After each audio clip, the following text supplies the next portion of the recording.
ሁሉም አገልግሎት በአንድ አካባቢ ማግኘታችን ደስ ይላል። ያው የተሻለ አገልግሎት ነው።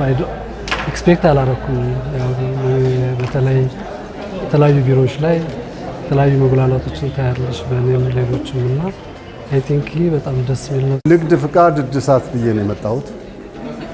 ያን በጥያቄ መሰረት ትክክለኛውን ምላሽ አግኝቻለሁ። አጭር ደቂቃ ነው። ልጆቹም በጣም ቀልጣፎች ናቸው። ወዲያውኑ የመጣሁበትን ጥያቄን መልሰውልኛል።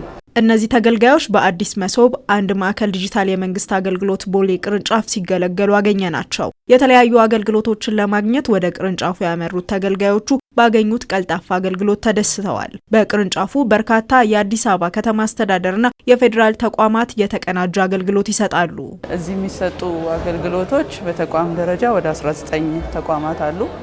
12 የከተማ አስተዳደር ተቋማት፣ 5 የፌዴራል ተቋማትና 2 ባንኮች አሉ። በአገልግሎት ደረጃ ደግሞ ወደ 98 አካባቢ አገልግሎቶች እየሰጠን እንገኛለን ማለት ነው። ተገልጋዮች ወደ ቅርንጫፉ ሲያመሩ ለሚፈልጉት ጉዳይ የሚያስፈልጋቸው ማስረጃና ሰነድ ማሟላታቸው ከተረጋገጠ በኋላ በወረፋ ይስተናገዳሉ። በዚህ ወቅትም በጎ ፈቃደኞች እንዲሁም ሰራተኞች ድጋፎችን ያደርጉላቸዋል። ዲጂታል መንግስታዊ አገልግሎቱ ተገልጋዮች ቀድሞ የተበታተነ የነበረውን አገልግሎት በአንድ ስፍራ እንዲያገኙ በማድረግ ከእንግልትና መጉላላት ታድጓቸዋል። ከሰዓት ከሁሉም ነገር በቃ ጉዳይሽን ጨርሰሽ ድሮ እኮ ብዙ ነበረ ሰዓቱ ምኑም ነገር ከነገ ወዲያ ከሰዓት ይባል። አሁን ግን በጣም ቀልጣፋ ነው።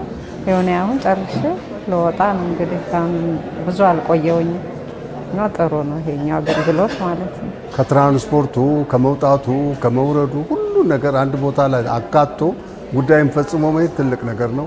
ለተለያየ ጊዜንም ይቆጥባል። ስራንም በአንድ ጊዜ አከናውኖ ይኬዳል። ትልቁ ችግራችን ምንድነው? እስካሁን ድረስ አንዱ ቢሮ ፒያሳ ነው፣ አንዱ ቢሮ የካ ነው፣ አንዱ ቢሮ እየተባለ ሰው በመሯሯጥ ጊዜውን ሳይሰራበት እንዲሁ በከንቱ ሲያባክን ነበር የሚሆነው። አሁን ግን ያ አሰራር እጅግ በጣም ለእኛ በጣም ጠቃሚ ነው። የተለያዩ አገልግሎቶችን በአንድ ባለማግኘቱም ያጠፋው ጊዜ ወጪ አለ። እሱን ደግሞ ለግሉም ለሚሰራበትም ቢሮ ኮንትሪቢዩት ማድረግ ይችላል። ምናልባት እዚህ የመጣ በአንድም በሌላም ከሌላ የመንግስት ቢሮ ሊሆን ይችላል እና እዛ እሱ የሚጠብቅ አገልግሎት ፈላጊ ሊኖር ይችላል ባይ ዲፎልት እና ሜቢ ሊኖር ይችላል። ሶ እንደዛ ሆነ ማለት እዛም ያለንም ኢንዳይሬክትሊ ሊያስተዋጉል ይችላል እና የተያያዘ ነገር ነው ችግሩ። አይ ቲንክ በዚህ መልክ መሆኑ የተሻለ ነገር ይኖራል ብዬ አስባለሁ። ተገልጋዮች እንዳይንገላቱና በሚችሉበት ሰዓት አገልግሎቱን እንዲያገኙ በማሰብ እስከ ምሽት ድረስ አገልግሎት ይሰጣል። አገልግሎት የምንሰጥበት ከሰኞ እስከ አርብ አገልግሎት ቅዳሜን ጭምር ነው የምንሰጠው። አገልግሎታችን ሙሉ ቀን ነው። እስከ ምሽት 1 ሰዓት ተኩል እንሰራለን። ጠዋት 2 ሰዓት ጀምረን እስከ ምሽት 1 ሰዓት ተኩል አገልግሎት እንሰጣለን። ቅዳሜ ሙሉ ቀን እስከ 11 ሰዓት አገልግሎት ይሰጣል። ምሳ ሰዓት አይዘጋም። ምሳ ሰዓት ሰራተኛው በፈረቃ ነው የሚወጣው።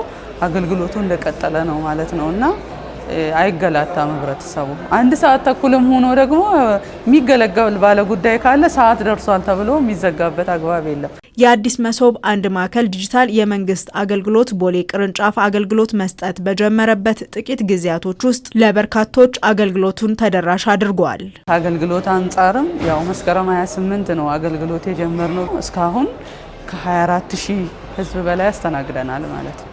አገልግሎቱ በዲጂታል መንገድ መሰጠቱ ለመረጃ ደህንነት አስተዋጽኦ ያለው የተገልጋዮች ሀሳብ ነው። ግለሰቦች የዳታ ሴኩሪቲ አንጻር ከአገልግሎት ቀልጣፋነት አንጻር ዶክመንቶች ደግሞ ያው ሴኩርድ ነው ለረጅም ጊዜ እንዲቆዩ ከማድረግ አንጻር እና ያው ጊዜው የሚፈልገው ነገር ስለሆነ ይሄን ኤክሰርሳይዝ ማድረግ ሰውም አገልግሎቱን እንደዚህ መጠቀም መቻሉ ለሀገርም የተሻለ ጠቀሜታ አለው ብዬ አስባለሁ። ልጆች ይዘው ወደ ቅርንጫፉ የሚያመሩ ተገልጋዮች ተረጋግተው ጉዳያቸውን እንዲያስፈጽሙ የህፃናት ማቆያ ተዘጋጅቷል። በአገልግሎት አሰጣጡ ላይ ቅሬታ አለን የሚሉ ተገልጋዮችም ቅሬታቸውን የሚያቀርቡበት ምቹ ሁኔታ ተመቻችቷል።